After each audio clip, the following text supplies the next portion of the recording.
5, 4, 3, 2, 1, 0.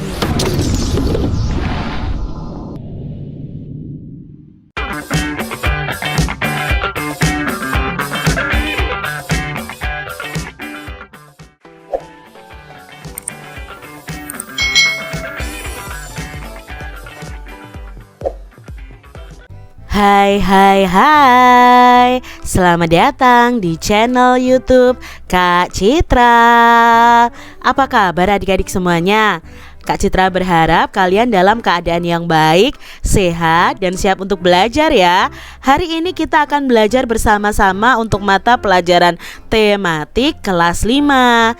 Kita akan belajar di tema 4, sehat itu penting, subtema 1, peredaran darahku sehat, pembelajaran yang keempat. Mari adik-adik kita belajar dengan penuh semangat. Adik-adik yang hebat, perhatikan gambar berikut ini. Siti, Dayu, Beni, Edo, Lani, dan Udin teman satu kelompok. Mereka sedang mengerjakan tugas kelompok. Tugas yang dikerjakan membuat berbagai macam pantun, seperti pantun kanak-kanak, pantun muda, dan pantun tua. Mereka bekerja sama dengan baik. Tidak ada satu anggota pun yang tidak melaksanakan tanggung jawabnya. Adik-adik pernah kan belajar kelompok bersama teman-teman kalian atau berdiskusi bersama teman-teman kalian? Nah, dalam berdiskusi atau belajar kelompok ini, mengerjakan tugas ini secara kelompok, kalian itu harus bekerja sama dengan baik dan semua anggota itu harus melaksanakan tanggung jawabnya. Adik-adik yang hebat, setiap anggota kelompok memiliki tanggung jawab yang harus dilaksanakan. Nah, mari kita identifikasi bentuk tanggung jawab setiap anggota kelompok. Nah, di sini tanggung jawab setiap anggota kelompok adalah sebagai berikut. Yang pertama itu melakukan tugas sesuai dengan kewajibannya. Jadi kalau kalian ada tugas kelompok, ya jangan satu orang yang mengerjakan, tetapi semua orang ikut melakukan tugas sesuai dengan kewajibannya. Lalu mengerjakan tugas dengan penuh semangat ya. Menyelesaikan tugas yang telah diberikan dan membantu teman yang mengalami kesulitan. Jadi ini tanggung jawab setiap anggota kelompok saat kalian ada tugas kelompok atau sedang berdiskusi. Adik-adik yang hebat, tugas kelompok itu telah dilaksanakan dengan cepat oleh Siti dan teman-temannya. Lani, Beni, dan Udin ditunjuk untuk mewakili kelompoknya membacakan pantun yang telah dibuat. Lani bertugas membaca pantun kanak-kanak. Nah, pantun kanak-kanaknya sebagai berikut ini.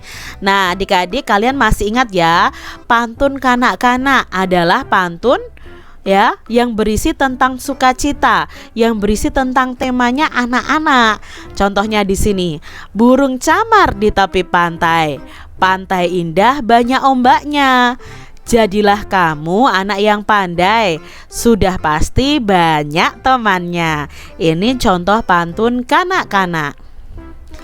Lalu Beni bertugas membacakan pantun muda. Pantun mudanya sebagai berikut.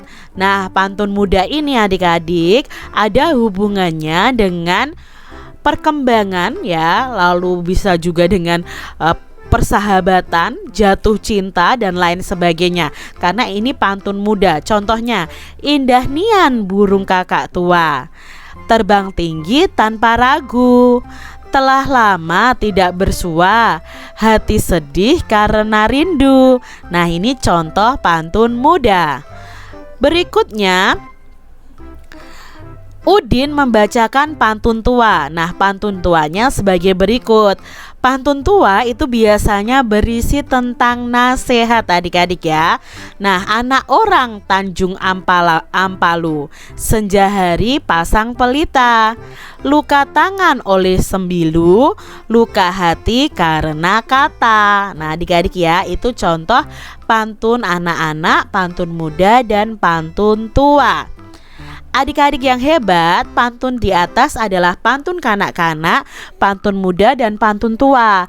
Semuanya hasil kerja kelompok Siti. Semua pantun dibuat 4 baris ya.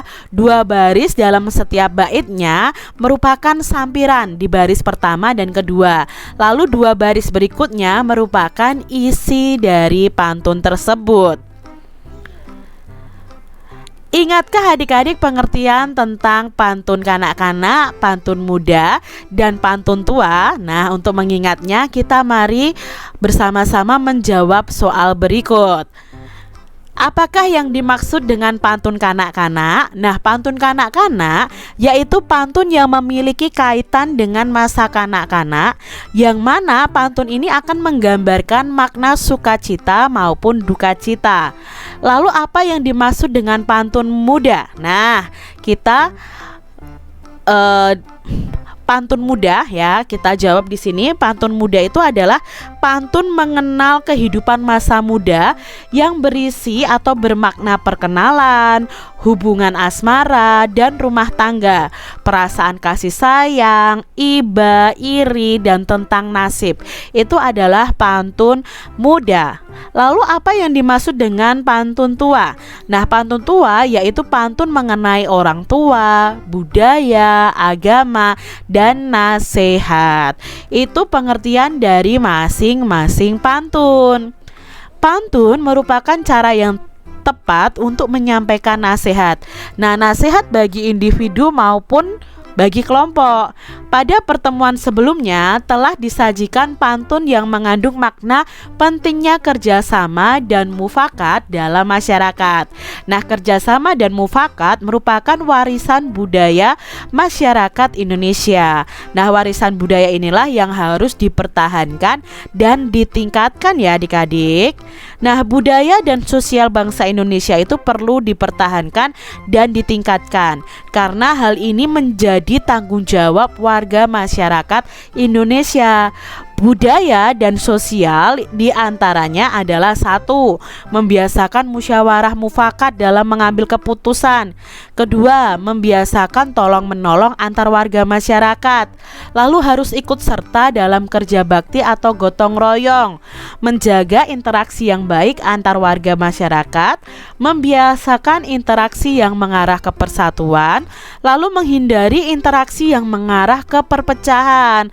Jadi itu yang harus kita lakukan adik-adik. Misalnya lingkungan tempat tinggalmu sedang tidak aman. Mengapa? Karena terjadi pencurian di beberapa rumah.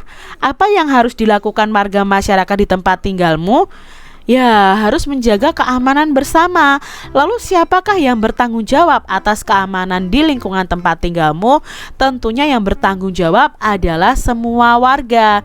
Nah, hal yang harus dilakukan warga untuk menjaga keamanannya itu diadakan apa? Ronda malam adik-adik, atau kegiatan Siskamling, sistem keamanan lingkungan. Nah, itu dilakukan secara bergantian oleh warga. Bisa dijadwal adik-adik untuk menjaga keamanan. Nah, petugas yang bertanggung jawab atas keamanan di lingkungan tempat tinggal kita adalah yang pertama ada petugas ronda, lalu ada polisi, ada satpam kompleks juga ya. Alasannya kenapa? Nah, petugas ronda ini merupakan orang yang diberi tanggung jawab menjaga keamanan lingkungan. Lalu polisi itu juga ditugaskan undang-undang untuk menegakkan hukum serta melayani masyarakat secara umum dan mencegah kejahatan serta untuk melindungi masyarakat.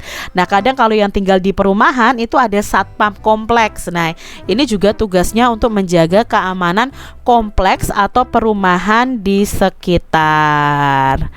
Adik-adik, Siti dan teman-temannya telah mengerjakan tugas kelompok. Kemudian mereka bersepeda keliling kampung tempat tinggalnya. Mereka bermain dengan bersepeda sekaligus berolahraga. Karena berolahraga dapat menjaga kesehatan tubuh. Siti dan teman-temannya ini punya hobi yang sama. Hobi mereka yaitu bersepeda. Tiba-tiba ada seorang pengendara sepeda motor dan seorang ibu yang membonceng memberhentikan Siti dan teman-temannya. Kedua orang itu berhenti di pinggir jalan. Nah, mereka bertanya adik-adik, Maaf adik-adik, saya mau bertanya, apakah adik-adik ada yang mengetahui rumah Pak RW? Tanya pengendara motor tersebut. Nah adik-adik, ternyata kedua orang itu menanyakan alamat rumah Pak RW. Bagaimana seharusnya sikap Siti dan teman-temannya? Nah karena Siti dan teman-temannya sebagai warga yang baik dan bertanggung jawab, tentunya mereka akan memberitahu di mana letak rumah Pak RW. Nah bagaimana nih sikapmu ketika ada seseorang yang menanyakan alamat rumah Pak RW di kampungmu? Nah kalian apa adik-adik? Harus menjawab dengan ramah dan menunjukkan letak rumah Pak RW. Apabila orang yang bertanya belum paham, kita bisa mengantarnya menuju rumah Pak RW. Demikian tadi adik-adik pembahasan kita mengenai pembelajaran tematik di tema 4 subtema 1 pembelajaran yang keempat. Semoga video pembelajaran ini bermanfaat ya untuk adik-adik semuanya. Dan sampai jumpa lagi di video pembelajaran Kak Citra selanjutnya. Tuhan memberkati. Jangan lupa tekan tombol subscribe, lalu tekan loncengnya, tekan juga tombol like, lalu share ke media sosial kalian. Jangan lupa untuk ikuti media sosial Kak Citra. Terima kasih.